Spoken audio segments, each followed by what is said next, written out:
মানুষ সময়ের সাথে সাথে সবকিছু ভুলে যেতে পারে, সবকিছু, রাগারাগি, ভুল বোঝাবুঝি, মন খারাপ, ঝগড়া, সবকিছু।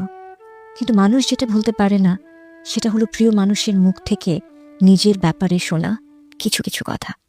মানুষের বুকের ভেতরে যা বাঁচতে থাকে অদৃশ্য টেপ রেকর্ডারের মতো, বুকের ভেতরে আটকে থাকে সেসব অপমান, গলার ভেতর মাছের কাঁটার মতো আটকে থাকে সেসব কটূক্তি, ঘুমের ভেতর দুঃস্বপ্নের মতো তাড়া করে, না গেলা যায়, না ফেলা যায়। একটা সময় পরে সব আঘাত মিলিয়ে যায়, সব আঘাত। আবার আমরা হাসতে শুরু করি, আমরা দিব্যি ভালো থাকি। কিন্তু হঠাৎ কোনো এক ঘুম না আসা একলা রাতে স্মৃতির বারান্দায় পায়চারি করতে করতে আমরা পৌঁছে যাই সেই সব কথাগুলোর কাছে। কি ভীষণ যন্ত্রণা হয়, আবার সে একই কষ্ট আবার ফিরে আসে। আর আমরা বুঝতে পারি আমরা মানুষদের ক্ষমা করি, তাদের বলা কথাগুলোকে না।